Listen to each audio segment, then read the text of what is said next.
Learning how to swim started at a very young age for me. My parents put me in swim lessons when I was only 6 months old. Being able to swim has given me so many different opportunities and so many different memories with my family and my friends. I remember one of my best friends in high school had a massive pond in the front of his home, and all of the neighborhood kids would come over and we would all be swimming in the pond and just having an absolute blast. Once I got into high school, I joined the swim team. I made the varsity team and I swam all the freestyle races. And honestly, it sucked all the fun out of swimming. I did not enjoy it. My skin was always too dry and it just wasn't fun for me. So I stuck it out for the year and I did not decide to continue. Once I graduated high school, I went to college for a couple of months going through business classes. I decided that was not the route for me and I really wanted to move to Florida. When I was 19 years old, I packed up all of my things and I moved down to Florida with only $2,000 and a hope and a wish. When I got here, one of the first jobs I could find was a soccer coach at the YMCA. And then I started realizing they needed help in other areas. They especially needed lifeguards. So I applied for the position and I got it. I was already a great swimmer. I thought it would be super easy. And sure enough, being a lifeguard is very easy and it's very boring. I then found out that they also needed some help with teaching children how to swim. They needed some extra swim instructors. So I took the swim instructor course through the YMCA. It was super easy. And I started to try it out and learn from the other coaches how to actually teach kids how to swim. They put me right into lessons and I really just learned as I went. I ended up growing to be so good at teaching their children to swim that parents would ask me if I would teach their child privately on the side or outside of the YMCA. Little did I know that teaching children outside of the YMCA that originally came from there was considered stealing clients. And again, this is not something that I knew about at the time. I did not think it was a big deal. I was just trying to make some extra money, but the YMCA did see it as a big deal and they actually ended up firing me. At this point, I ended up getting another job for a company called Storytime Soccer, where I would teach children how to play soccer and different skills using educational stories. And I did this for a couple of years, and this really taught me how to talk and communicate with children on just another level.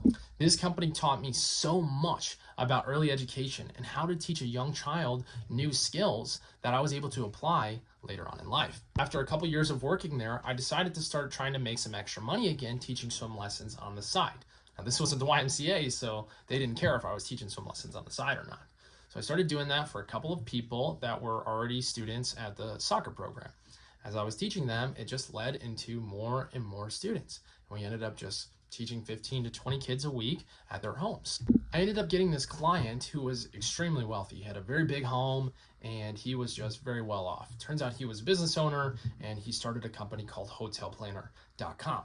He was extremely humble, just probably one of the best clients I ever had, and he just pushed me to start Superhero Swim Academy. He kept sending me text messages. He kept telling me every week, like, you need to get this going, like, you're so good at this, and it's time that you make some extra money and you start charging people what you're actually worth. So with a little bit of his motivation and a lot of research on my own, I took that leap and here we are today. Now, almost 4 years later, we have 5 physical locations that we teach swim lessons out of, and we have taught well over 2,000 students, not including the over 680,000 followers we have on TikTok who watch our how-to videos every single day. The more and more children that we taught how to swim, the more and more I realized that we are not capable of teaching everyone. And that's why we decided to start doing online courses and teaching how-to videos through social media. Our goal as a swim school is to empower the parents with the right tools to teach their own child to swim at home at an extremely affordable price. Quality swim lessons are not cheap. These online courses could potentially save parents hundreds, if not thousands of dollars. Not only will these online courses save you money, but they also help you build a much stronger bond and relationship with your child. People don't understand how valuable teaching your child to swim actually is. Swimming is the only skill, the only thing that you're going to teach your child that is potentially life-threatening. There is a lot of emotions when it comes to learning how to swim. And that's why these courses are here to give you the tools so you can teach them yourself without building any fear and teaching them how to just truly enjoy the water and be safe in and around the water. I'm extremely thankful that you are here, and I'm so happy that you're ready to take that leap to teach your child how to swim. All the courses below are leveled based on the child's age, so you want to make sure that you pick the right age for your child. Once you've picked out your course, all you need to do is start to read through it, go through it all, and practice these skills with your children as much as you possibly can. The more you practice, the better the results.